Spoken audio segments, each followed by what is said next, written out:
నమస్తే.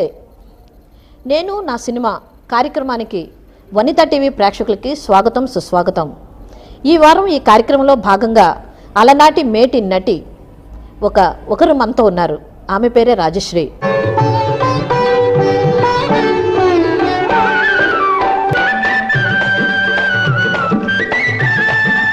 నమస్తే మ్యామ్. నమస్కారం అండి. సో ఈరోజు మీ అనుభవాలు మా ప్రేక్షకులు. అంటే నేను మొట్టమొదటిసారిగా ఏవిఎం స్టూడియోలో నేను అడుగు పెట్టాను అనమాట. అంటే అప్పుడు నాకు ఏజ్ ఎంత అంటే 10 years 11 అలా ఉంటుంది. నా ఫస్ట్ మూవీ నాగుల చవితి. ఆ ఫస్ట్ మూవీలోనే నేను 3 languagesలో వర్క్ చేశాను. ఫస్ట్ తెలుగు, తమిళ్, కన్నడం. అందులో బాలనటిగా యాక్ట్ చేశాను అన్నమాట.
అప్పుడు ఆ ఏవిఎం స్టూడియోలో నేను 3 years పర్మనెంట్ ఆర్టిస్ట్గా బుక్ చేశారు నన్ను.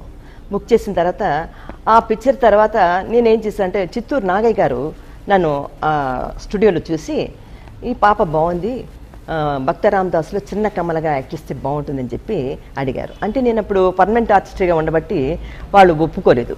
మా ఇంట్లో ఉన్నారంటే లేదు మా అమ్మాయికి పెళ్లి చేస్తాం, మేము బ్రేక్ చేసుకుంటున్నాం అని 1.5 yearలోనే బ్రేక్ చేసుకొని బయటకు వచ్చేసాను అనమాట. బయటకు వచ్చిన తర్వాత భక్త రామదాస్లో నేను చిన్న కమలగా యాక్ట్ చేశాను.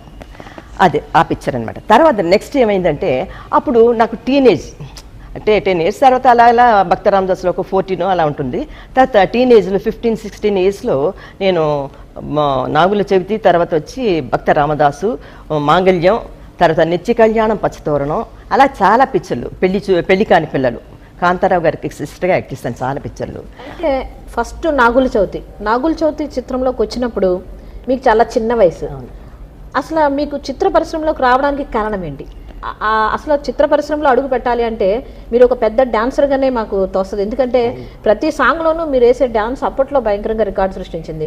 అటు ఫార్మల్ డ్రెస్ కానీ, ఇటు మామూలు జానపద డ్రెస్ వేసుకొని, అటువంటి జోల్స్ వేసుకొని మీరు నర్తిస్తుంటే నిజంగా స్క్రీన్కి ఎంతో అద్భుతమైన అందాన్ని ఇచ్చేది. అటువంటి ఒక డాన్స్ యాంగిల్లో ఉండే మీరు సినిమా రంగంలోకి ఎలా ప్రవేశించారు? అంటే అప్పుడు మా ఫ్యామిలీలో సినిమా అంటే ఇష్టం ఉండేది కాదు. నేనేం చేశాను అంటే దండాయుధపాణి పిల్లె మాస్టర్ అని పెద్ద డాన్స్ మాస్టర్ గారు మా స్ట్రీట్లోనే కృష్ణకుమారి గారు, జమున గారు, చలం గారు, రామలింగయ్య గారు అందరూ ఉండేవారు అనమాట. టీ నగర్లో అందరూ అదే స్ట్రీట్లో ఉండేవారు అనమాట. అప్పుడప్పుడు మేము చిన్నపిల్లలు కదా, జమున గారి ఇంట్లో బొమ్మల కొలువు అది వెళ్ళటం రావటం, అక్కడ వచ్చి దండాయుధపాణి మాస్టర్ గారిని పరిచయం అయింది నాకు. మా సిస్టర్కి ఏంటంటే డ్యాన్స్ అంటే చాలా ఇష్టం. ఆయన దగ్గర ఎలా సరే డ్యాన్స్ నేర్చుకోవాలి మా అమ్మాయిని. అప్పుడు నేను క్యాన్సర్ స్కూల్లో తెలుగు మీడియం చదువుతున్నాను అనమాట. చదువుతున్నప్పుడు మా సిస్టర్ ఆయన అడిగి డ్యాన్స్ ఆయన దగ్గర నేర్చుకున్నాను. అంటే సినిమాలో యాక్ట్ చేయాలని కాదు, ఊరికే డ్యాన్స్ నేర్చుకుందాం, ఒక కళ అది. అందులో కాకుండా నేను స్కూల్ డ్రామాస్లో కూడా ఏదైనా క్యారెక్టర్ వస్తే కృష్ణుడి వేషం, తర్వాత మేనక, అలా డ్యాన్స్ ప్రోగ్రామ్స్ స్కూల్లో ఫంక్షన్స్ వేసేదన్నమాట. దానికోసం ఒకరోజు ఏమైందంటే మా ఊరి నుంచి బంధువులు వచ్చారు. వస్తే అప్పుడంతా షూటింగు స్టూడియోలు అంటే మాకు తెలియదు. మా ఇంట్లో ఏమన్నా అన్నారంటే వాళ్ళందరూ చూడాలి కనుక మాస్టర్ గారి దగ్గర ఒక లెటర్ తీసుకున్నాం, డాన్స్ మాస్టర్ గారి దగ్గర తీసుకొని ఆ లెటర్ తీసుకొని మేము అంతా వాళ్ళతో పాటు కలిసి నేను వెళ్ళాను. అక్కడ వచ్చి ఒక పెద్ద రిహార్సల్స్ హాలు, అక్కడ నటరాజస్వామి బొమ్మ ఉంది. ఏబిఎన్ సెట్టిఆర్ గారు, దండాయతపాణి మాస్టర్ గారు, జమున గారు అందరు కూర్చోన్నారు. మేము బయట నుంచి చూస్తున్నాం అనమాట. చూసినప్పుడు సెట్టిఆర్ ఎందుకో ఏబిఎన్ సెట్టిఆర్ గారు పక్క చూసి నన్ను చూసి ఈ అమ్మాయి బాగుంటుంది చిన్న కమలగా చిన్న జమునగా అన్నారు. అంటే అయ్యో వాళ్ళంతా ఫ్యామిలీ వాళ్ళు యాక్ట్ చేయరు అని చెప్పారు అనమాట. అంటే మా మదర్కి ఇష్టం లేదు పిక్చర్లు అవి. సరే అంటే లేదు ఊరికి పిలవండి అంటే పిలిచారు. అమ్మ డాన్స్ చేయంటే మాస్టర్ గారు నేర్పించారు కదా నాకు.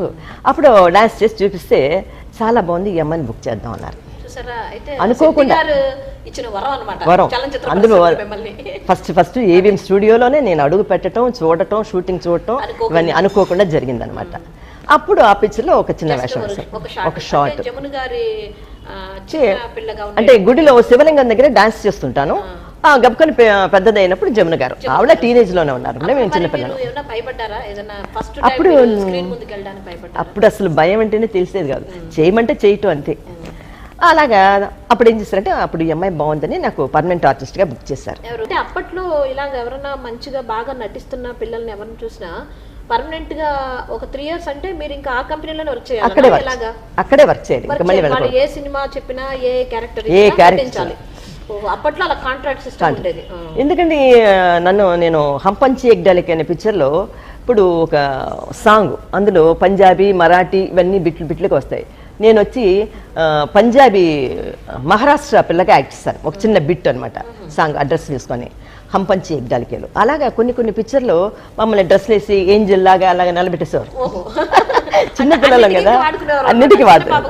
తర్వాత అక్కడ అన్ని లాంగ్వేజెస్ మాకు నేర్పించేవారు అనమాట. హిందీ, తమిళ్, కన్నడం, మలయాళం అన్ని కూడా లాంగ్వేజెస్. 3 years కాంట్రాక్ట్ తీసుకోవడం అంటే శిక్షణ కూడా వాళ్ళే ఇచ్చేవారు, వాళ్ళే డాన్స్ నేర్పించడం అంత ఫ్రీ. మార్నింగ్ వెళ్ళడం మీరు ఇంకా అంటే మార్నింగ్ అంటే అప్పుడు స్కూల్లో చదువుతున్నాం కదా, స్కూల్ డేస్కి ఇది అవుతుందంటే సాయంత్రం ఈవినింగ్స్ వచ్చి వాళ్ళు కార్ పంపించేవారు. ఆ కార్లో వెళ్ళి అక్కడ డాన్స్, హిందీ అన్ని నేర్పించారు అన్నమాట వాళ్ళు. ఇప్పుడు వైజయంతిమాల గారు యాక్ట్ చేసిన పిక్చరు పెన్, ఆ పిక్చర్లో డైలాగ్స్ అంతా మాకు ఇచ్చి బైహార్ట్ చేయమనేవారు అనమాట. అంటే అదొక వర్క్ షాపే మీకు యాక్చువల్గా, ఇప్పుడు భాషలో చెప్పాలంటే వర్క్ షాప్. అలా నాగుల చవితిలో ఓపెనింగ్ ఒక షార్ట్ శెట్టి గారి దయ వల్ల ఒక అద్భుతమైన నటి తెరకు పరిచయం అయింది. ఆ తర్వాత నెక్స్ట్ మూవీకి ఎలా వెళ్ళారు? ఈ సినిమా నెక్స్ట్ నాగయ్య గారు చెప్పాను కదా, చిత్తూరు నాగయ్య గారు వచ్చి ఆయన చూడటం, నన్ను పిలవటం, ఆ పిక్చర్లో యాక్ట్ చేయటం. అలాగా సిస్టర్ రోల్స్ వచ్చి టీనేజ్లో కొన్ని పిక్చర్లు యాక్ట్ చేశాను, కన్నడంలో, తెలుగులో, తమిళ్లో ఎక్కువ చేయలేదు, కన్నడం, తెలుగు ఎక్కువ చేశాను అనమాట. నెక్స్ట్ భక్త రామదాస్. తర్వాత భక్త రామదాస్ లో ఏమైనా గుర్తుందా? ఏమైనా అసలు ఎలా వెళ్ళారు? అంటే నాగయ్య గారు వచ్చి చిన్న కమల్ అనమాట. అందులో రామశర్మ గారిని చిన్న రామదాసు, ఆయన చాలా పెద్ద ఆయన అనుకోండి అప్పట్లో. ఆయన దగ్గర నేను కమల్ అనమాట. ఫస్ట్ చీర కట్టడం నాకు అలవాట్లేదు, ఆ పిక్చర్లోనే కట్టాను అనమాట. అది ఆ పిక్చర్లో చిన్న క్యారెక్టర్ యాక్ట్ చేస్తాను. తర్వాత పెద్ద ఆవిడ కమల్ అయిపోతుంది అనమాట. డైలాగ్స్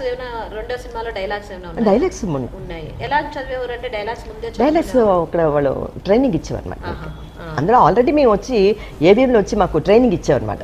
హిందీ, తెలుగు, తమిళ్ అన్నీ మాట్లాడటం. అదేలాగా ఇక్కడ కూడా డైలాగ్స్ నాగయ్య గారు ఉన్నారు కదా, రాసిస్తే అంటే ముందు రోజు మీకు డైలాగ్స్ ఇచ్చి చదవమనేవారా ఎలాగా? లేదు, సెట్ కొంతమంది వచ్చి సెట్లోనే ఇచ్చి అక్కడ కూర్చొని మనకి నేర్పించేవారు అనమాట షార్ట్కి ముందు. మీరు అంతే ఇంకా అప్పటికప్పుడే చదివేసి అప్పటికప్పుడు చెప్పేయటం. అంతేకాకుండా స్పాట్ రికార్డింగ్ అనుకుంటా మేడం అప్పట్లో, లేదంటే డబ్బింగ్ ఉండేది అప్పుడు కూడా? డబ్బింగ్ అప్పుడు లేదండి, లేదు, అంతా స్పాట్ రికార్డింగే. ఏ మాత్రం చిన్న తేడా వచ్చినా మళ్ళీ కట్ చేసి మళ్ళీ. అప్పుడంతా రీల్స్ కదా, ఎక్కువ రీల్స్ తినేస్తే కొత్త వాళ్ళైతే ఎక్కువ టేకులు తింటే రీలు ఇదవుతుంది కదా, వేస్ట్ అవుతుంది, ఫిలిం వేస్ట్ అయిపోతుంది. కనుక కొద్దిగా ట్రైనింగ్ ఇచ్చి మనం తీసేవారు. కొద్దిగా మిస్టేక్ వచ్చినా కట్ చేసేవారు. అప్పట్లో మైకులు పైన ఉండేవి, చాలా కొద్దిగా గట్టిగా మాట్లాడాలి, ఎందుకంటే ఆ పైన వాయిస్ కొద్దిగా చిన్నపిల్లలు కదా రికార్డ్ అవ్వాలి. అలా జరిగేది అనమాట. ఆ తర్వాత నెక్స్ట్ థర్డ్ మూవీకి ఎలా వచ్చారు?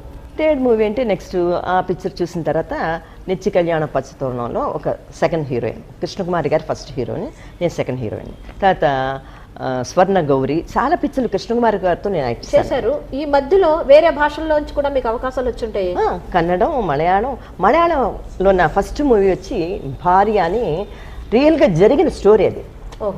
ఆ స్టోరీ సత్యన్ అని పెద్ద హీరోయిన్ అప్పట్లో, సత్యన్ గారు అనమాట. అది అలపిలో వచ్చి నన్ను చూసి బుక్ చేశారు. బుక్ చేసి నేను నాకు అసలు మలయాళం అంటే తెలియదండి, నేను విన్న కూడా లేదు, నాకు తమిళ గిములు పర్వాలేదు అన్నాను. లేదమ్మా మీరు మాట్లాడిస్తే మేము రికార్డ్ చేసుకుంటాం అన్నారు. కానీ అక్కడికి వెళ్ళిన తర్వాత మన డైలాగ్ మనం చెప్పాలన్నమాట. లిప్ మూమెంట్ కొద్దిగా ఇది ఇప్పుడైతే 1 2 3 చెప్తే లిప్ మూమెంట్ ఇచ్చేస్తున్నారు. అప్పట్లో అలా కాదు, మనం కరెక్ట్గా లిప్ మూమెంట్ సెట్ అవ్వాలి. తెలుగులో రాసుకొని మలయాళం చెప్పేవాడు. అది ఆ లాంగ్వేజ్ కూడా ముక్కుతో మాట్లాడాలి. എവിടെയാണ് പോണത് సార్ ఎంత പറഞ്ഞത്, అక్క ఎవడ అంటే అక్క సార్ని సంసారించుండు అలా అంటారు అన్నమాట. అయితే మొత్తానికి ఆ భాష కూడా నేర్చేసుకున్నారు మీరు? అన్ని భాషలు చివరికి.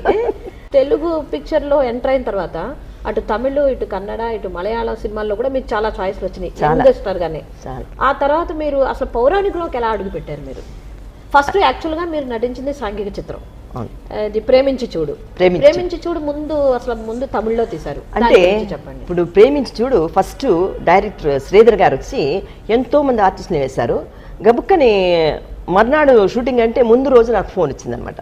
ఫోన్ చేసి ఇలాగమ్మా ఒక షూటింగ్ ఉంది, రేపు కార్ పంపిస్తాం రమ్మని చెప్పారనమాట. రమ్మంటే ఏంటి స్టోరీ చెప్పలేదు, ఏ లేదు, పెద్ద డైరెక్టర్ గారు ఒకళ్ళు నిజమా కాదా అని మా అక్కకి డౌట్ వచ్చింది, సస్పెన్స్. మళ్ళీ చిత్రాలయకి ఫోన్ చేసి అడిగితే మా సిస్టర్ అవునమ్మా నిజమే, రేపు పొద్దున్న మార్నింగ్ కార్ పంపిస్తాం, షూటింగ్ ఉంది. ఏమిటి కథ చెప్పలేదు, ఏమి లేదు, ఎవరు హీరో చెప్పలేదు, రమ్మంటున్నారండి. సరే అని పెద్ద డైరెక్టర్ కదా అనేసి వెళ్ళాం అన్నమాట. డ్రెస్ కూడా నమ్మకం, కానీ డ్రెస్ కొలతలు అవి తీసుకోవాలి, మనకి కుట్టాలి కదా. ఏమిటబ్బా ఇలాగా పిలిచారు అనేసి వెళ్ళాను. వెళితే నైట్ డ్రెస్ అనమాట. ఒక సాంగ్ ఫస్ట్ అది ఒక ఇది లేని తెలుగులో నాగేశ్వరరావు గారికి ఉంది, అందులో తెలుగులో చీర కట్టాను అనుకోండి, తమిళ్లో వచ్చి నైటీ అనమాట. అది ఆ షూటింగ్ లో వచ్చి ఫస్ట్ డే ఆ షార్ట్ ఆ సాంగ్ తీస్తారు, అనుభవం పుదుమే అని. అది ఫ్యాన్సీ కాబట్టి నైటీ వేసుకొని చూసారు. చూసిన తర్వాత బ్రేక్ తర్వాత ఆ రష్ అంతా చూసారు అనమాట. చూసిన తర్వాత ఓకే చేసి కంటిన్యూ చేశారు. హీరో ఎవరో తెలియదు, కానీ సాంగ్ సెపరేట్ సాంగ్. హీరో వచ్చి టెంట్ లో పడతారు, నాగేశ్వరరావు గారు వచ్చి టెంట్ లో పడుతుంటారు అనమాట. ఆ సాంగ్ తీశారనమాట తమిళ్లో. అదే పిక్చర్ వచ్చి హిందీలో శశి కపూర్తో యాక్ట్ చేశాను. శశి కపూర్, నేను, కిషోర్ కుమార్, వీళ్ళందరూ ఉన్నారు పెద్ద పెద్ద ఆర్టిస్ట్. అప్పట్లో అంటే వాళ్ళు ఇమీడియట్ గా కథ బాగుంటే తీసుకునేవారా? లేదు, డైరెక్ట్ శ్రీధర్ గారే తమిళ్లో వచ్చి సిల్వర్ జూబ్లీ అయిందని అదే సేమ్ మూవీని వచ్చి హిందీ తీశారు, రీమేక్ లాగా. హీరోయిన్ మాత్రం మిమ్మల్ని పెట్టుకున్నారు. హీరోయిన్ నన్ను, అంత హిందీ అందరూ ఆర్టిస్టులు అందరూ హిందీ వాళ్ళు అనమాట. ఆ తర్వాత తెలుగులో పి పుల్లయ్య గారు డైరెక్ట్ చేశారు అనమాట. అయితే అవి కలర్ లో తీసి పుల్లయ్య గారు బ్లాక్ అండ్ వైట్ లో తీయడానికి కారణం ఏంటి అప్పట్లో? అంటే అప్పుడు తెలుగులో ఎక్కువ బడ్జెట్ అది పెట్టేవారు కాదు, బ్లాక్ అండ్ వైట్ లో ఎక్కువ తీసేవారు. నేను ఆల్మోస్ట్ యాక్ట్ చేసిన తమిళ పిక్చర్లు అన్నీ కూడా కలరే, ఎంజిఆర్ గారితో వాళ్ళతో. కానీ తెలుగులో ఎక్కువ కలర్ లేదు, నేను వర్క్ చేయలేదు. తెలుగులో అంతా బ్లాక్ అండ్ వైట్. అప్పుడు అయితే ప్రేమించి చూడు ఏఎన్ఆర్ గారితో అప్పుడు ఎలాగా అసలు బుక్ అయ్యి మీరు వెళ్ళారు షూటింగ్? అంటే ఫస్ట్ టైము ఆయనతో హీరోయిన్ గా యాక్ట్ చేయటం అన్నది చాలా ఇదిగా ఉండింది అనమాట. అంటే మేము చిన్నప్పటి నుంచి కలలు కనేవాళ్ళం. పెద్ద హీరోస్ చాలా బాగా ఆ ఫొటోస్ అవి చూసి ఆహా వీళ్ళతో యాక్ట్ చేస్తామో లేదో అనుకునేవాళ్ళం అనమాట. కానీ నాగేశ్వరరావు గారితో నేను ఒక పిక్చర్ యాక్ట్ చేశాను అంతకు ముందు. అంటే ఆరాధన అని ఒక పిక్చర్, మన జగపతి రాజేంద్ర ప్రసాద్ గారి పిక్చర్లో. అందులో ఆయన మరదల క్యారెక్టర్ యాక్ట్ చేశాను, ఒక చిన్న క్యారెక్టర్. నా హృదయంలో నిద్రించే చెలి ఆ సాంగ్లో నేను వస్తుంటాను, అంటే టీనేజ్ అప్పుడు. ఆ పిక్చర్ తర్వాత నాగేశ్వరరావు గారితో చెప్పారు ఇలాగా ఈ అమ్మాయి వచ్చి కొత్తగా వస్తుంది, తమిళ్లో హిందీలో యాక్ట్ చేసిందంటే ఆయన సరైన ఒప్పుకున్నారు నాగేశ్వరరావు గారు. ఆ పిక్చర్ ఆయన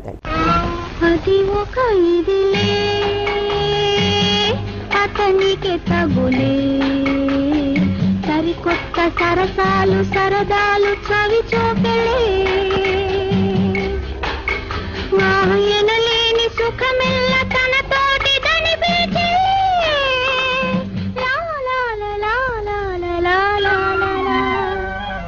అది ఒక ఇదిలే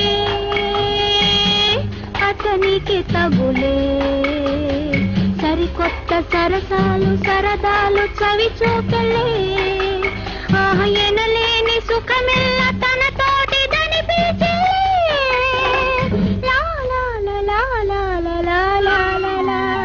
ఎలా ఉండేది ఆయనతో నటించేటప్పుడు? చాలా జాలీగా ఉండేదండి. ఆయన పాపం బాగా మమ్మల్ని ఎంకరేజ్ చేసేవారు అన్నమాట. అంటే అప్పటికే ఆయన చిత్రాల్లో యాక్ట్ చేస్తూ ఉన్నారు కాబట్టి మీరు కొత్తగా అడుగు పెడుతున్నారు కాబట్టి మీకు ఏమైనా ఇలాగ ఇది చేయాలి, ఈ ఫీలింగ్ ఇలాగ ఇలా నడవాలని ఏమైనా అలా చెప్పేవారా, లేదంటే అసలు లేదు, డైలాగ్లో అవి ఇలా మాట్లాడమ్మా, ఇలా చెయ్యి, ఇలా తిరుగు, ఇలా పట్టుకోవటం, మూమెంట్స్ ఇవన్నీ అన్ని బాగా బాగా నేర్పించేవారు. వాళ్ళంతా డిసిప్లిన్ అండి బాబు, పద్ధతి, కరెక్ట్ టైం అంటే టైం మెయింటైన్ చేయడం. అది ఇంకొక జంట ఉంది కదా మీతో పాటు ప్రేమించే చూడలో, జగ్గయ్య గారును కాంచన. కాంచన గారితో ఎలా ఉండేది అప్పట్లో? కాంచన నేను సచ్చు మేము ముగ్గురు వచ్చి ఆల్మోస్ట్ చాలా పిక్చర్లు యాక్ట్ చేస్తాం.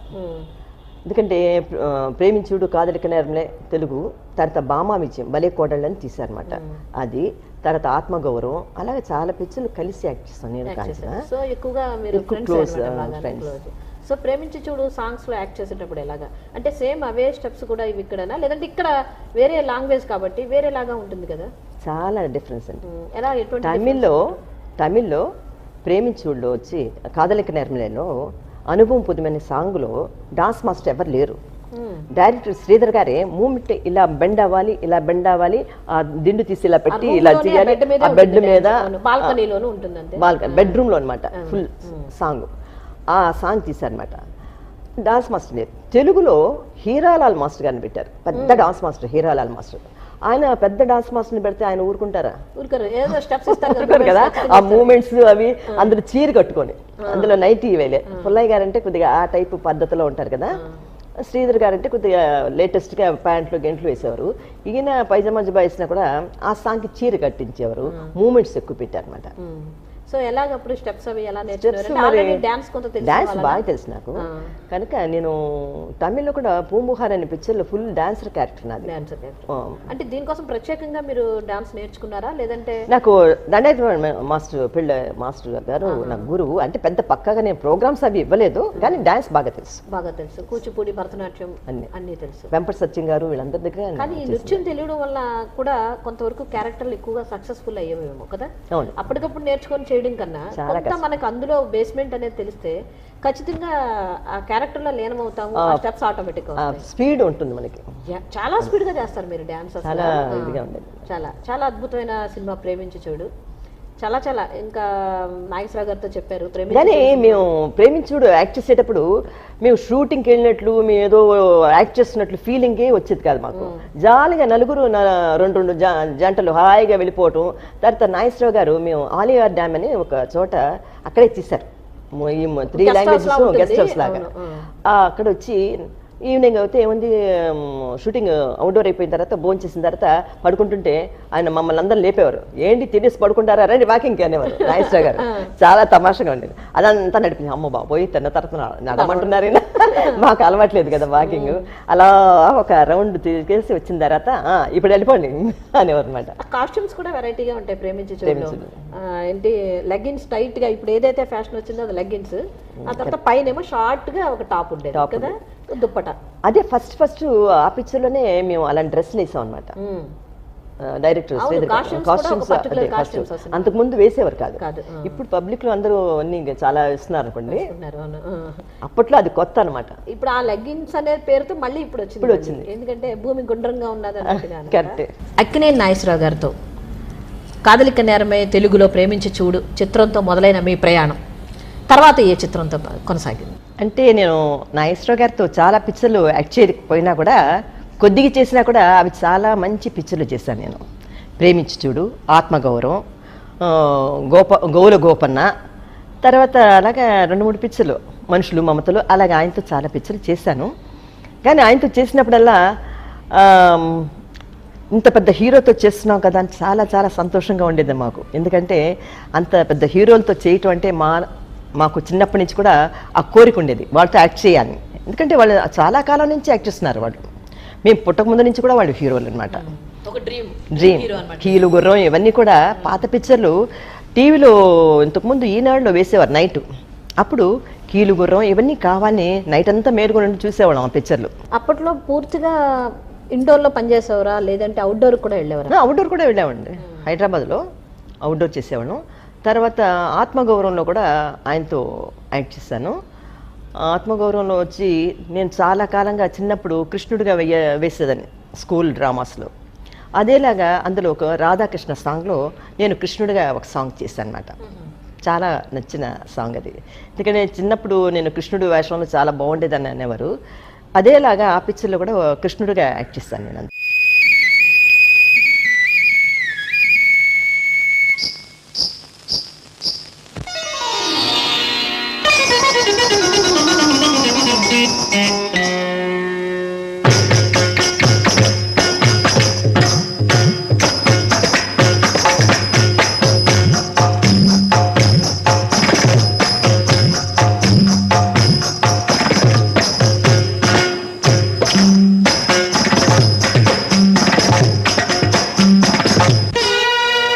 నాగేశ్వరరావు గారు పౌరాణిక చిత్రాల్లో కూడా యాక్ట్ చేశారు, కానీ మీకు ఆయనతో ఎక్కువగా జోడీ సాంఘిక చిత్రాల్లోనే కనిపించింది.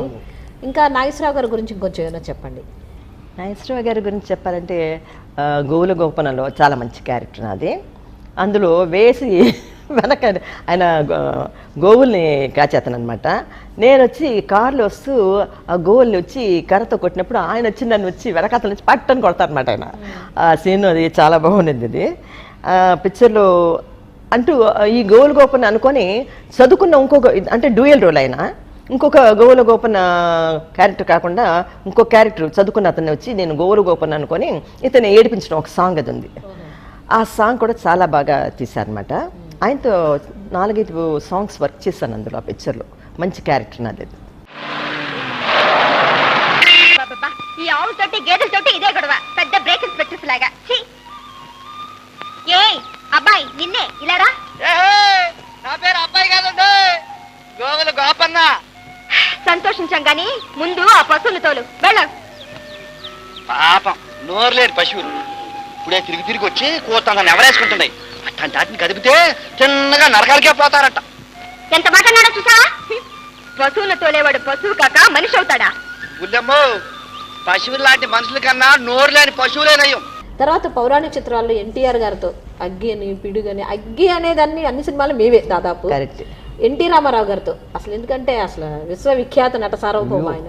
అటువంటి నటుడితో మీరు ఫస్ట్ అసలు ఏ పిక్చర్లో ఎంటర్ అయ్యారు, ఎలా బుక్ అయ్యారు ఆయన సినిమాలో? ఆయనతో అసలు మీ అడుగు ఎలాగ ముందుకి ఫస్ట్ సాగింది? అసలు నేను కల్లో కూడా ఊహించలేదు ఆయనతో యాక్ట్ చేస్తాను అంత పెద్ద హీరోతో అని. ఆయన పిక్చర్లు నేను మిస్ అమ్మ ఇవన్నీ చాలా పిక్చర్లు చూశాను చిన్నప్పుడు. అనుకునేది నేను, అబ్బా ఎంత అందగాడు అయినా ఎంత బాగా యాక్ట్ చేస్తారు అని మాకు భలే ఇదిగా ఉండే, క్రేజీగా ఉండేవాళ్ళు అన్నమాట.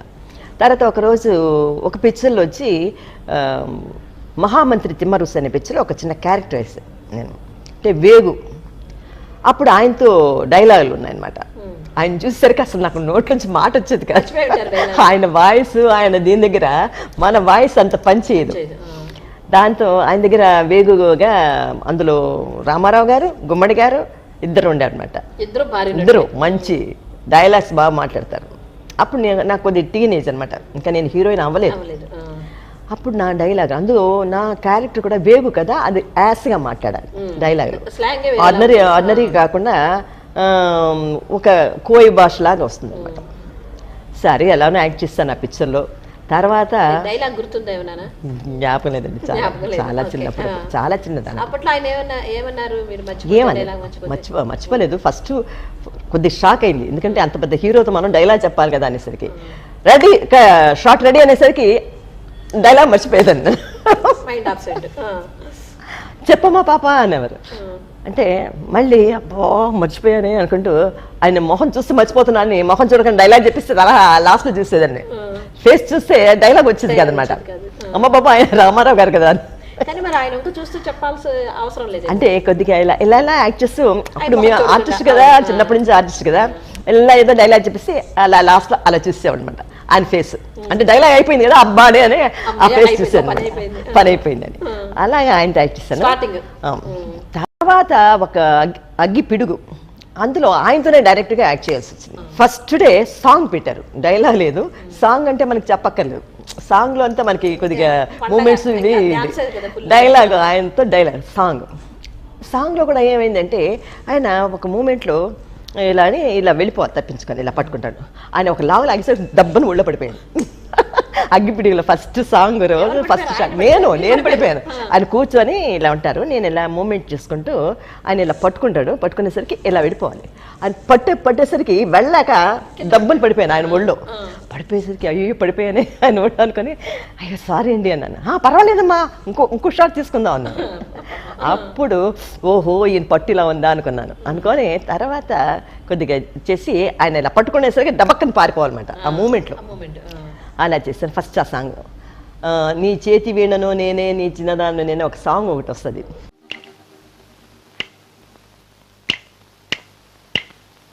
నేనే నేనే నేనే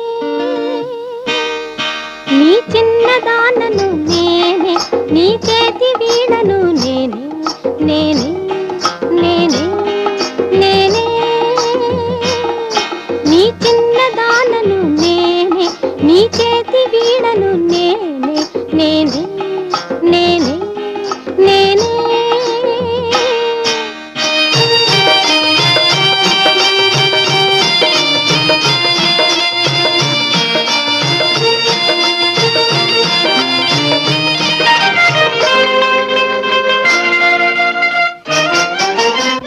తర్వాత అగ్గి బరాట, తర్వాత లైన్గా ఆయనతో ఆ పిక్చరు రిలీజ్ అయిన తర్వాత ఆయనతో చాలా పిక్చర్లు వచ్చాయి నాకు ఒక్క అనమాట. అగ్గి పిడుగు, అగ్గి బరాట, పిడుగు రాముడు, అగ్గి మీద చాలా పిక్చర్లు, అంత అగ్గి వస్తుందన్నమాట.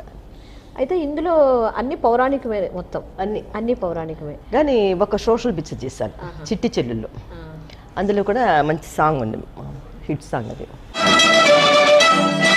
ఝుమ్ ఝుమ్ ఝుమ్ ఝుమ్ తుమ్మెద పాడింది గులాబీ ఘుమ్ ఘుమ్ ఘుమ్ ఘుమ్ ఘుమ ఘుమలాడింది.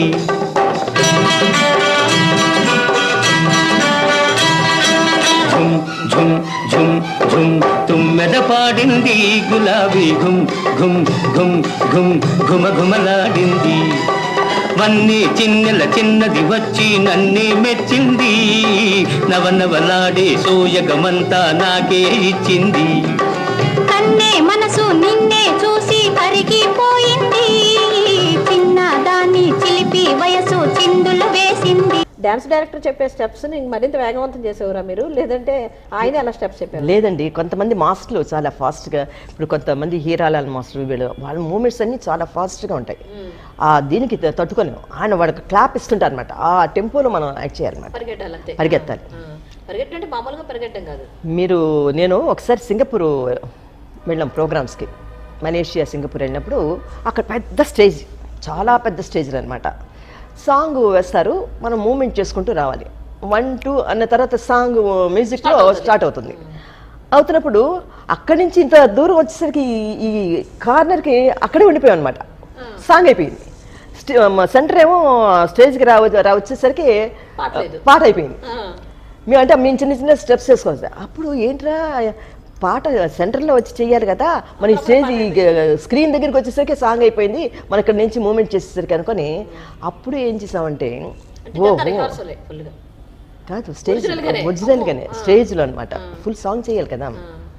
అదే అయిపోయింది, సాంగ్ అయిపోయింది ఎలాగ అనుకొని ఇలా కాదు 1 2 అన్నప్పుడు గప్పని సెంటర్ పరిగెత్తుకుంటూ వచ్చేసి ఆ సెంటర్లో నిలబడి మూమెంట్ చేయాలి. ఆ పరిగెత్తుకు వచ్చినప్పుడు ఆయాసం వచ్చేది కానీ తప్పదు కదా, చేసేవాడు అనమాట.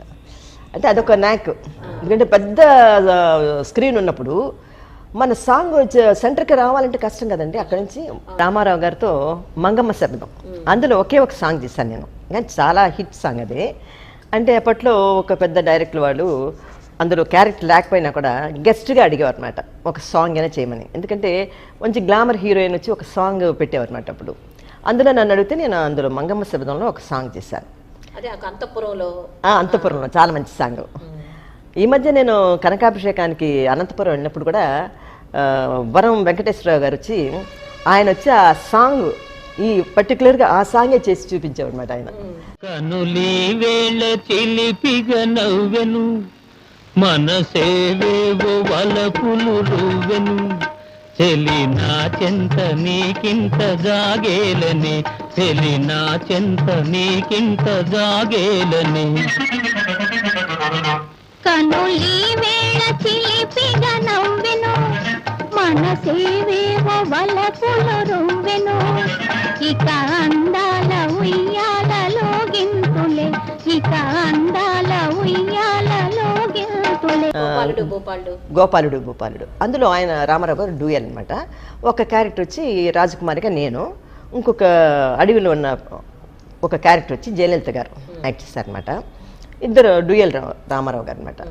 ఆ పిక్చర్ కూడా చాలా మంచి పిక్చర్ అనమాట. ఆ పిక్చర్ అప్పుడు 2 జంటలు అయితే హీరో ఒక్కలే, హీరోయిన్స్ మారేవారు అనమాట. హీరోయిన్స్ డ్యూయల్ ఆయన. అయితే అప్పట్లో మేడంతో ఎలాగా యాక్ట్ చేసేవారు? ఆవిడ చాలా చాలా మంచి ఆవిడండి. ఎందుకంటే చాలా మంచి ఆవిడ, చాలా బాగా మూవ్ అవుతారు ఆవిడ అందరితో.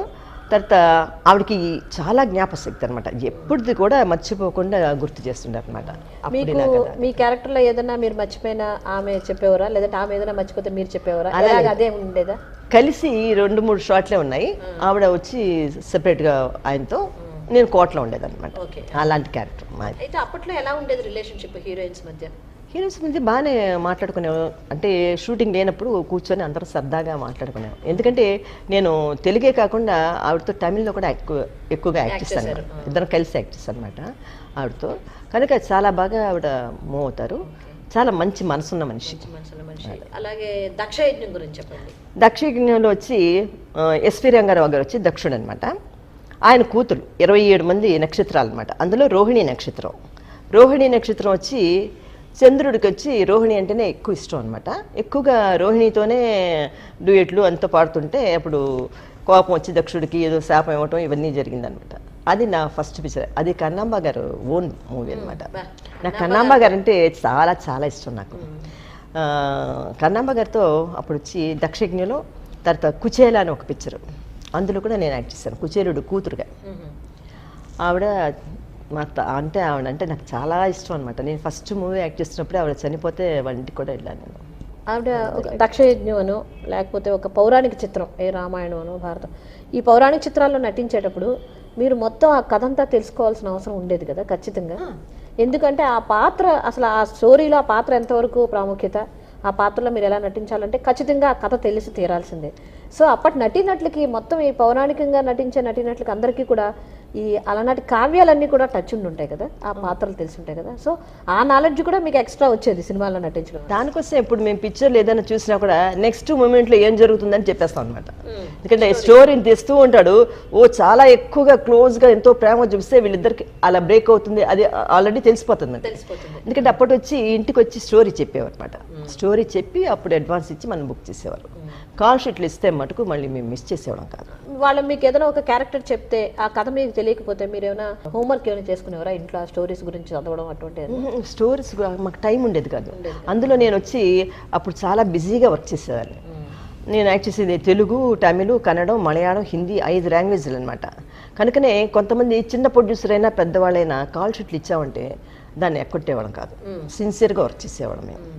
కనుకనే ఎక్కువగా మన పెద్ద హీరోలతో కూడా ఒక్కోసారి వచ్చినా కూడా అవకాశాలు వచ్చినా కూడా ఈ కాల్ షీట్ లేక ఇప్పుడు నుంచి హైదరాబాద్ వెళ్ళాలంటే నాగేశ్వరరావు గారితో వీలు పడుతుంది అనమాట. అప్పుడు నువ్వు వెళ్ళలేకపోతే వేరే వాళ్ళని వేసేసుకుంటాను. అలాగే నేను 2-3 పిక్చర్లు ఇప్పుడు కూడా శారద చెప్తుంటాను అనమాట. రాయశ్రీ నువ్వు చేయవలసిన క్యారెక్టర్ ఒకటి మలయాళంలో నీకు కాల్ షీట్లు లేక నువ్వు చేయలేదు కనుకనే నన్ను వేశారు, లేకపోతే నేను ఇప్పుడు ఓరవసిన అయి ఉండేదాన్ని పాపం ఆవిడ సింపుల్గా చెప్తుండేది. ఎప్పుడు చెప్తుంది తను. ఎన్టీ రామారావు గారితో ఒక డాన్స్, ఒక సాంగ్ డాన్స్ చేసేటప్పుడు మీకు కొంచెం దెబ్బ తేలిందని అది కూడా మా ప్రేక్షకులకు మీరు చెప్పండి. అది అంటే ఒక డూయిట్ సాంగ్ చేసేటప్పుడు ఒక షాట్ బాగా రాపితే నెక్స్ట్ ఇంకో షాట్ తీద్దామని చెప్తారనమాట రామారావు గారు.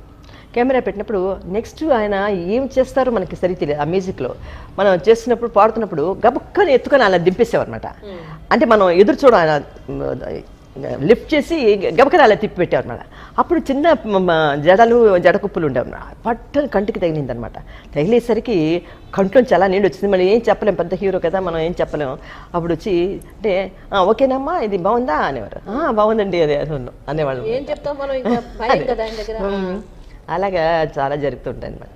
మరి ఆయన ఏమి గుర్తించేవారు కదా, అరే దెబ్బ తగిలిందని? అంటే మనం చెప్పరు, ఎందుకంటే చెప్తే బాగుంది. కానీ చాలా మంచి డిసిప్లిన్ అండి ఆయన. సెట్కి ఆయన వచ్చారంటే కరెక్ట్ టైంకి వస్తారు. మనం ఒక 1/2 అవర్ ముందే వెళ్ళిపోయి కూర్చునేవాళ్ళం మేమంతా. ఒక నాయకుడిగా కాకుండా మీకు ఒక స్నేహితుడిగా కూడా, అంటే మీ కుటుంబానికి సంబంధించిన కార్యక్రమాలు కూడా ఆయన వచ్చేవారు కదా? నా మ్యారేజ్కి వచ్చారండి, రామారావు గారు వచ్చారు, నాగేశ్వరరావు గారు వచ్చారు. తర్వాత మా ఆయన వచ్చి కాంగ్రెస్ పార్టీలో ఉండేవారు అనమాట, ఎమ్మెల్సీగా ఉండేవారు, ఆపోజిట్ పార్టీ లీడర్గా ఉన్నప్పుడు. ఆయన వచ్చి తెలుగుదేశం, అప్పుడు తెలుగుదేశం పార్టీ వస్తున్నప్పుడు మా ఆయన వెంగళరావు గారు పీరియడ్లో ఉన్నారన్నమాట. మా ఆయన అనేవారు అనమాట, ఓటు ఎవరికి వేస్తావని అడిగేవారు. అంటే ఆయనేమో కాంగ్రెస్ పార్టీ, నేను మా హీరోకే అన్నాను, తెలుగుదేశం మా హీరో గారికే అన్నాను. నీ ఇష్టం ఎవరికైనా వేసుకో అనేవన్నమాట. దాంట్లో ఏం లేదు, ఎవరి ఓటు వాళ్ళది అనమాట, వాళ్ళదే. కానీ పాపం ఆయన మా వారు చనిపోయినప్పుడు కూడా వచ్చారు, మా ఇంటికి వచ్చారు, హాస్పిటల్లో ఉన్నప్పుడు చూశారు, చాలా ఇదిగా చేశారు, నాకు చాలా హెల్ప్ చేశారు కూడా. అక్కడ హైదరాబాద్లో ఆయన సీఎంగా ఉన్నప్పుడు కొన్ని విషయాల్లో ఆయన హెల్ప్ అడిగితే నాకు చాలా సహాయం అందించారు. అంటే ఒక నటుడుగా కాకుండా ఒక స్నేహశీలి కూడా ఆయన, చాలా మంచి శ్రేయోభిలాషిగా ఉండేవారు. ఏఎన్ఆర్, ఎన్టీఆర్, కాంతారావు గారు, కృష్ణ గారు, శోభన్ బాబు గారు, అప్పట్లో మీ పీరియడ్లో 1960s నుంచి 74, 75 వరకు కూడా స్వర్ణయుగంలో ఉండే దగ్గర అందరు ఆర్టిస్టులు కూడా మీరు యాక్ట్ చేసిన అనుభవం మీరు పొందారు. అలాగే పౌరాణిక చిత్రము అంటే రాజశ్రీ గారు చెయ్యాల డ్యాన్స్, ఫ్లోర్లో ఆమె డ్యాన్స్ వేస్తేనే ఆ ఫ్లోర్కి అందం అనే ఒక అద్భుతమైన ఒక ఫీలింగ్ అందరిలోనూ ఇప్పటికీ కూడా ఉంది. ప్రేక్షకులు అందరి మధ్యలో కూడా అలనాటి పాటలని ప్రతి వాళ్ళు ఇష్టపడే వాళ్ళందరికీ కూడా మీరు ఒక మధురైన జ్ఞాపకమే. సో మీరు ఇంకా మాకు ఏం కబుర్లు చెప్పదలుచున్నారు? మీరు ఫస్ట్ కొంచెం మీరు వర్క్ చేసిన డైరెక్టర్స్, ఈ మన పుల్లయ్య గారే కావచ్చు, మన ఎవరు మన విట్లాచారి గారు సినిమాలు అప్పట్లో చాలా రికార్డు. సో వాళ్ళ దగ్గర మీ అనుభవాలు కొంచెం మా ప్రేక్షకులు. అంటే ఇప్పుడు విట్లాచారి గారు, భవన్ నారాయణ గారు ప్రొడ్యూసర్స్, తర్వాత డైరెక్టర్ ఏమో విట్లాచారి గారు, వాళ్ళ కొడుకు శ్రీనివాస్ కూడా డైరెక్టర్ అనమాట. తర్వాత దాసరి నారాయణరావు గారి దగ్గర కూడా నేను వర్క్ చేశాను. మనుషులు మారాలి అనే దాంట్లో రామారావు గారికి సిస్టర్ వేషం యాక్ట్ చేశాను అనమాట, లాస్ట్లో ఒక చిన్న క్యారెక్టరు. భీమ్ సింగ్ గారి దగ్గర వర్క్ చేశాను. కె బాలచంద్ర గారు, తర్వాత శ్రీధర్ గారు, డైరెక్టర్ శ్రీధర్ గారి దగ్గర వర్క్ చేశాను. సివి రాజేంద్రన్ ఆయన దగ్గర, తర్వాత పి పుల్లయ్య గారు. అప్పటి నుంచి ఇప్పటి వరకు బాలచంద్ర గారు ఇప్పటికీ ఆయన ఒక క్యారెక్టర్, లేడీస్కి ఇచ్చే క్యారెక్టర్లు ఎవరికి ఇవ్వరు. అసలు ఒక క్యారెక్టర్ ఆయన ఎంచుకున్నాడంటే అది ఒక మహిళా సాధికారతకి అనుబంధంగా ఉండే క్యారెక్టర్, కానీ ఒక మహిళలు సాధించాల్సిన విషయాలు అప్పటి నుంచి ఇప్పటివరకు కూడా ఆయన తీరు, ఆయన తత్వం, ఆయన వ్యవహార శైలి అన్నీ అలాగే ఉన్నాయి. బాలచంద్ర గారితో మీ అంటే బాలచంద్ర గారు వచ్చి ఫస్ట్ బామా విజయ్ అని ఒక పిక్చర్ తీశారు. అందులో ముగ్గురు కోడళ్ళు, ఒక సినిమా ఆర్టిస్ట్ అనమాట. సినిమా ఆర్టిస్ట్ క్యారెక్టర్ నేను యాక్ట్ చేశాను అనమాట. Glamour character. పక్క పెద్ద బిల్డింగ్లో సినిమా స్టార్ ఉంటుంది, ఎదురుగుండా ఒక చిన్న ఇంట్లో వచ్చి ముగ్గురు మిడిల్ క్లాస్, మన తెలుగులో వచ్చి భలే కోడళ్ళని తీశారు. ఎస్వి రంగారావు గారు మామగారు, కోడలు వచ్చి షౌకా జానకి గారు, తర్వాత కాంచన, జయంతి, వీళ్ళందరూ వర్తిస్తారు అనమాట. అప్పుడు షౌకా జానకి గారు వీళ్ళందరూ కూడా బామ అంటే చాలా ఇదనమాట. అంటే ఆర్టిస్ట్ మన ఇంటికి అట్రాక్ట్ అవుతారు, మన ఇంటికి పిలుస్తారు అనమాట. వాళ్ళ ఇంటికి పిలిచినప్పుడు వాళ్ళ ఇల్లు బాగాలేదే అని అనుకోకుండా షో చేయటం, అప్పులు చేసి ఇచ్చేసి, అందరూ చాలా మంచి క్యారెక్టర్. అది పిక్చర్ కూడా చాలా మంచి పిక్చర్, మించి చేస్తారు. అందులో ఒక సాంగ్ ఉంది, వరవు ఎట్టనా సెలవు పత్తన, అంటే రాబడేమో 8 పైసలు అయితే ఖర్చు ఏమో 10 పైసలు. అది చాలా మంచి స్టోరీ, అది తెలుగులో కూడా తీశారు, సందేశాత్మక చిత్రం అదొకటి. తర్వాత ఆయన పిక్చర్లో పువ్వా తలయ ఒకటి యాక్ట్ చేశాను తమిళ్. భలే కోడళ్ళు, బామా విజయం, పువ్వా తలయ, తర్వాత సత్యకాల్పి సత్యయ్య, ఇవన్నీ ఆయన డైరెక్షన్. విశ్వనాథ్ గారు ఫస్ట్ పిక్చర్ ఆయన డైరెక్ట్ చేసిన పిక్చర్లో ఆత్మగౌరవంలో నేను యాక్ట్ చేశాను అనమాట. అందులో చెప్పాను కదా కృష్ణుడిగా యాక్ట్ చేశానని, చాలా మంచి క్యారెక్టర్ నాది. 2-3 సాంగ్స్ నాగేశ్వరరావు గారితో డూయట్ సాంగ్స్ ఉన్నాయి నావి, మంచి క్యారెక్టర్ నాది. బాలచంద్ర గారు ప్రశంసించడం కానీ, బాగా చేసేవని కానీ అప్పట్లో ఉండేదా? యాక్ట్ చేసిన వెంటనే ఫ్లోర్లో చెప్పేవారా వాళ్ళు? ఫ్లోర్లు అంటే వాళ్ళ డైరెక్షన్లో యాక్ట్ చేయడం కొద్దిగా కష్టం, ఎందుకంటే ఒక లెంగ్త్ షార్ట్ పెట్టారు అనమాట. పైనుంచి మెట్ల మించి ఒక బామ, ఒక ఆర్టిస్టు మెట్ల మించి దిగి వస్తున్నప్పుడు ఒక టైలర్ వస్తాడు అనమాట, చూపించి ఏమండి ఈ డ్రెస్ ఇది అంటాడు. ఇంకొక దిగుతున్నప్పుడు సెక్రటరీ ఉంటాడు, అమ్మగారు ఈ పేపర్లో ఇది ఇది ఈరోజు ఈ సీను అంటూ ఫుల్ లెంగ్త్ డైలాగ్స్ అనమాట. వాళ్ళతో మధ్యలో మాట్లాడుతూ చాలా కష్టం అనమాట, లెంగ్త్ షార్ట్స్ తీసేవారు అనమాట వాళ్ళు.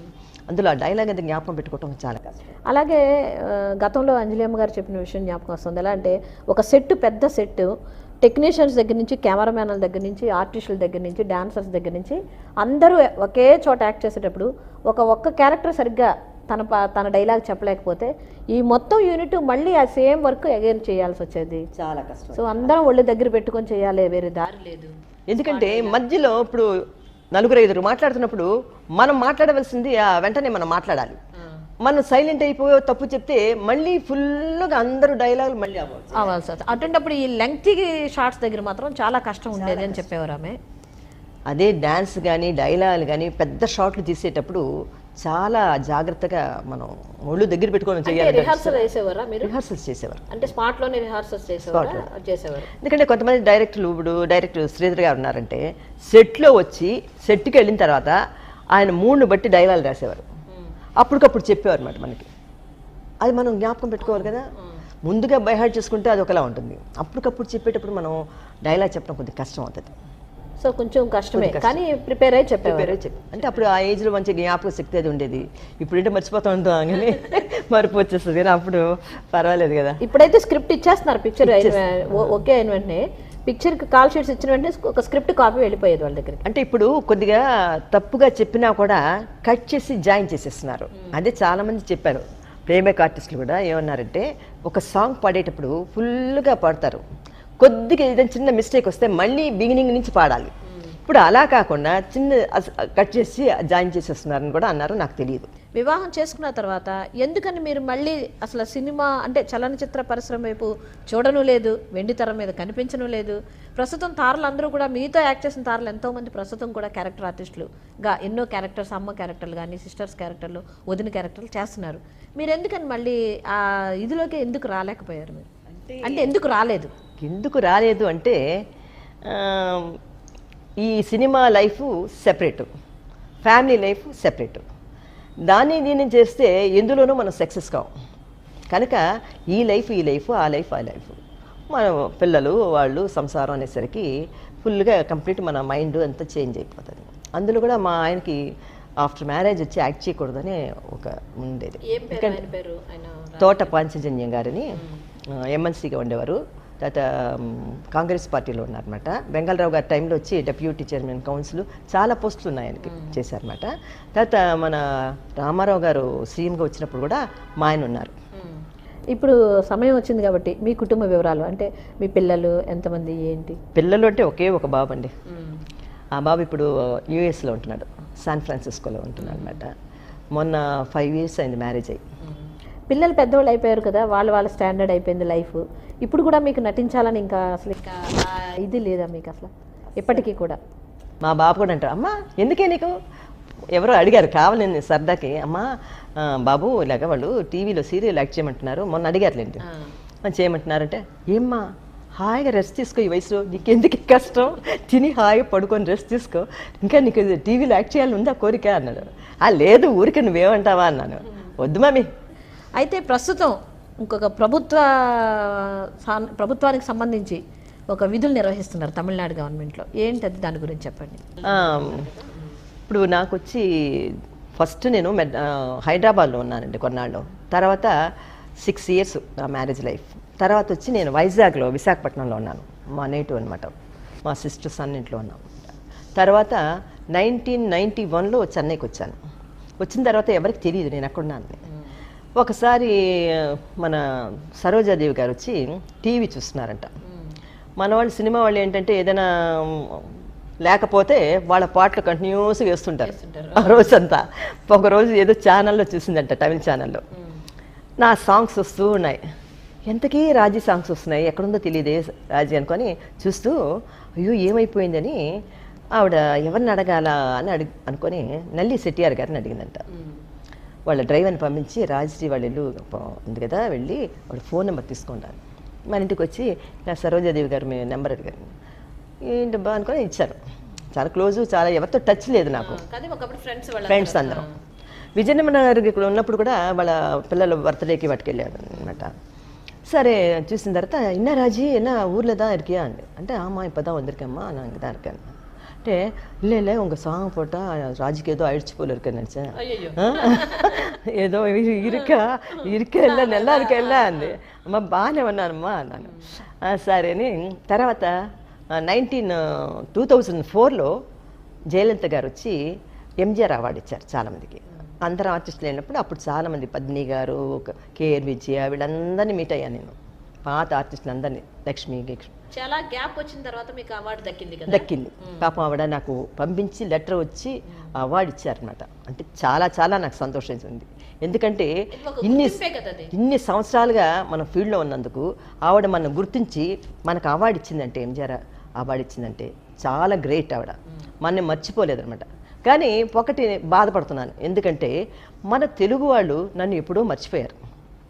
నేను తమిళ్ కంటే కూడా తెలుగులో చాలా పిక్చర్లు యాక్ట్ చేస్తాను. నేను అందరు హీరోలతో, పెద్ద పెద్ద టాప్ హీరోలతో అందరితో చాలా పిక్చర్లు యాక్ట్ చేస్తాను. బ్లాక్ అండ్ వైట్ నుంచి కలర్ వరకు యాక్ట్ చేస్తాను. కానీ మన తెలుగు వాళ్ళు ఎవరు కూడా గుర్తింపు లేదు. రాజశ్రీ అంటే ఉందా లేదా అని కూడా వాళ్ళకి తెలియదు. ఇప్పుడు ప్రస్తుతం అవార్డులు అంటే చాలా తేలిగ్గా వచ్చేస్తున్న పురస్కారాలాగా అయిపోయిన ఈ నేపథ్యంలో మీరు ఎప్పుడైనా ఫీల్ అయ్యారా, నేను ఇంత సేవ చేశాను చలనచిత్ర రంగంలో, ఇన్ని అద్భుతమైన చిత్రాలు పాత్రలు వేశాను, నాకు ఇప్పటివరకు కూడా ఏ ప్రభుత్వం అంటే ఆంధ్రప్రదేశ్ ప్రభుత్వం నుంచి కానీ సెంట్రల్ కేంద్ర ప్రభుత్వం నుంచి కానీ నాకు ఎటువంటి గుర్తింపు రాలేదని ఒక ఖచ్చితంగా మీలో ఆ భావం ఉందంటారా? డెఫినెట్గా ఉందండి. ఎందుకంటే ఇన్ని సంవత్సరాలు సినిమా ఫీల్డ్లో ఉండి చిన్నప్పటి నుంచి కూడా యాక్ట్ చేస్తూ ఇన్ని దగ్గర 250 పిక్చర్లు యాక్ట్ చేశాను, అన్ని లాంగ్వేజెస్లో యాక్ట్ చేశాను. కానీ గుర్తింపు లేదు, ఒక అవార్డు లేదు. కానీ తమిళనాడులో మటుకు గుర్తించి వాళ్ళు అవార్డు ఇచ్చారమ్మా. తర్వాత మన 100 Days ఫంక్షన్లో కూడా ఆవిడ చేతుల మీదుగా, జయలలిత గారు చేతుల మీదుగా ఇచ్చారనమాట. అంటే మనకి ఎంతో చాలా తోటి నటీమణులందరితో కలిసి అవార్డు తీసుకోవటం. ఇప్పుడు పాత వాళ్ళని కూడా అప్పుడప్పుడు గుర్తుపెట్టుకోవాలి మన వాళ్ళు, తెలుగు వాళ్ళు. ఎందుకంటే మేము కూడా వర్క్ చేసిన వాళ్ళం. ఇప్పటికీ మేము కూడా చూస్తున్నాం కదా ఓల్డ్ మెలోడీస్ అని చెప్పి. ఎందుకన్నారు ఓల్డ్ మెలోడీస్ అని, గోల్డెన్ మెలోడీస్ అని ఎందుకన్నారు అంటే అందులో ఉంది ఒక అద్భుతమైన అంశం ఒకటి దాగుంది అందులో. మరి అటువంటిది మీరు అందించినప్పుడు, ఇంత సేవలు అందించినప్పుడు ఖచ్చితంగా మీకు ప్రభుత్వం గుర్తించి తీరాలి. కానీ ఎవరు చెప్తారండి? మనం ఉన్న డైరెక్టర్లు వాళ్ళు ఉన్నారు కదా, పెద్ద పెద్ద వాళ్ళు మాతో కూడా పనిచేసిన వాళ్ళు ఉన్నారు కదా, వాళ్ళు ఎవరైనా చెప్పాలి. అంటే ఇప్పుడు దాసనారాయణరావు గారు వీళ్ళందరూ ఉన్నారు, పెద్ద పెద్ద డైరెక్టర్లు అందరూ ఉన్నారు. అలాగే మీరు ఇప్పుడు ప్రస్తుతం మీరు ఏం చేస్తున్నారు? ఇప్పుడంటే నేను కమిటీలో ఉన్నాను, ట్యాక్స్ ఫ్రీ కమిటీ, సబ్సిడీ కమిటీలో వర్క్ చేస్తున్నాను అనమాట. నేను అంటే ఇప్పుడు కూడా ఒక రకంగా చిత్రాలకు సంబంధించింది, పిక్చర్లకు సంబంధించింది. ఇప్పుడు చిత్రాలు ఎలా ఉన్నాయంటారు? ఇప్పుడు చిత్రాలంటే కొంతమంది డైరెక్టర్లు, పెద్ద పెద్ద డైరెక్టర్లు తీసినవి బాగుంటున్నాయి. కానీ చాలా ఈజీగా సీడీలు పెట్టి తీసేస్తున్నారు. ఇప్పుడంతా పాతకాలం లాగా ఫిలిము గిలిము ఇవంతా ఏమీ లేదు. ఒక కెమెరా పెట్టుకొని ఒక సీడీ పెట్టేసి తీసేస్తున్నారు అనమాట. దాంతో ఏమవుతుంది అంటే ఎక్కువ, అంటే అప్పట్లో అంటే ఒక పిక్చర్ అంటే 100 Days సిల్వర్ జూబ్లీ అలా ఆడేది. ఇప్పుడు వీక్స్ ఆడటమే కష్టంగా ఉంది. ఇప్పుడు ఆర్టిస్టులు ఎలా ఉన్నారంటారు? ఆర్టిస్టులు ఎలా ఉన్నారంటే ఏం చెప్పాలి? అంటే పిల్లలు ఆర్టిస్టులకి ఇప్పుడు ఆర్టిస్టులకి ఏం తేడా గమనించారు? పాపం ఎవరికున్న కష్టం వాళ్ళకు ఉంటుంది. ఎందుకంటే ఇప్పుడు వచ్చిన వాళ్ళ పిల్లలు మన పిల్లల్లాగా, వాళ్ళకి ఈ తరాన్ని బట్టి వాళ్ళు వేయక తప్పదు అలాంటి కాస్ట్యూమ్స్. ఎందుకంటే మేము యాక్ట్ చేసేటప్పుడు మాకంటే పాత పిక్చర్లు చూసిన వాళ్ళు అయ్యో ఎంత సెక్సీగా డ్రెస్ వేసారని అనేవారు. అప్పుడు కాదలికి నిర్ణయం ఇవన్నీ చూసినప్పుడు మమ్మల్ని చాలా ఇదిగా అనుకునేవారు. తర్వాత ఇంకా ఎక్కువైపోయింది, అలవాటు అయిపోయింది. ఇప్పుడు చూస్తున్నారు ఆడియన్స్, వాళ్ళు వేసుకుంటున్నారు, తప్పు లేదు. తర్వాత ఇప్పుడు వాళ్ళకి చాలా కష్టాలు ఉన్నాయి. ఎందుకంటే బాడీ మెయింటైన్ చేయాలి, వాళ్ళు ఫిగర్ మెయింటైన్ చేయాలి. వాళ్ళ ఫిగర్ని బట్టే వాళ్ళకి వేషాలు చాయిస్. అప్పుడు విట్లాచారి గారు వాళ్ళందరూ తీసేటప్పుడు పైన ఎక్కించి, ఎందుకంటే నాకు నాగేశ్వరరావు గారు ఎప్పుడు చెప్తుండేవారు అనమాట, కీలుగుర్రం తీసినప్పుడంట ఆ పైన ఒక బ్లాక్ దీని మీద కూర్చోబెట్టి ఒక గుర్రం బొమ్మ పెట్టి ముందు ఒక హీరోయిన్ వెనక ఒక హీరోయిన్, నేను మధ్యలో అలా పొద్దు లేచి నాకు నిలబెట్టేసేవారు అనమాట. గాలి ఆడదు ఏమాడదు, ట్రిక్ షాట్. కాఫీలు అవి కూడా పైనుంచి ఒక దీంట్లో బకెట్లో వేసి ఇలా తీసుకొని పంపించారు అనమాట. చుక్కల పైన కూర్చున్నారు. అంటే అప్పుడు ఎంత కష్టపడేవాళ్ళు. ఇప్పుడు ఏంది గ్రాఫిక్స్లు వచ్చేసే, ఇది వచ్చేసింది, అన్ని ఎగిరిపోతుంటారు, ఫైటింగ్ చేసి పైకి గాలి ఎగురుతూ బోల్టీ కొడుతుంటారు. అంటే టెక్నాలజీ ఎక్కువ పెరిగిపోయింది, దాంతో ప్రకారం వినియోగించుకుంటున్నారు. అయితే క్యారెక్టర్స్ ఎటువంటి క్యారెక్టర్స్ వస్తున్నాయి అంటే సబ్జెక్ట్స్, క్యారెక్టర్స్, స్టోరీస్ కూడా అంటే ఏమిటో కొన్ని పిక్చర్లు చూస్తుంటే ఇక కథ అర్థం కాదు, ఏం కాదు. కొన్ని స్టోరీస్ ఎందుకు తీస్తున్నారో తెలియదు, సాంగ్స్ అవి పెట్టేస్తుంటారు, ఫైటింగ్లు పెట్టేస్తుంటారు, స్టోరీ అయిపోతుంది. అందులో లేడీస్కే విలన్ అయిపోతుంది, లేడీ విలన్స్ ఎక్కువ. అప్పుడంతా విలన్ అంటే రాజనాల్ గారు మన పలానా అని ఉండేవారు అన్నమాట. ఇప్పుడు అలా కాదు, ఆడదానికి ఆడదే ఎనిమి. ఇది సమాజం మీద ప్రభావం చూపిస్తుంది అంటారా? డెఫినెట్గా చూపిస్తుందండి. ఎందుకంటే కొంతమంది నేచరు వాళ్ళని చూసి ఫాలో అయిపోతుంటారు. ఇలా చేస్తేనే కదా మనం అందరూ మదిస్తారని అనుకుంటారు. సాఫ్ట్గా ఉంటే నొక్కుతారు కదా అని ఇప్పుడు సాఫ్ట్ క్యారెక్టర్ని ఎప్పుడు నొక్కేస్తుంటారు. డామినేట్ చేసే క్యారెక్టర్ ఉంటుంది, డామినేట్ చేయడం దాన్ని అట్రాక్ట్ అవుతారు. కనుక అది చెడిపోవడానికి కూడా కారణాలు ఉంటాయి కదా. Thank you ma'am, thank you very much. Thanks. చిన్న స్కూల్లో చదువుతున్నప్పుడు వీధి బడిలో తర్వాత బీవీఎస్ గర్ల్స్ హై స్కూల్ అని నెల్లూరులో, అక్కడ 9th దాకా చదివినప్పుడు ఒకసారి నేను కల్చరల్లో డాన్స్ చేస్తానండి అని మా టీచర్ని అడిగాను. ఆమె వైలెట్, ఆమె పేరు. రా చెయ్యి అని అంది. పిలువకు రాలుగురా చేశాను డాన్స్. వద్దులే మొహం అలా పెట్టారా? అలాగే అన్నారు.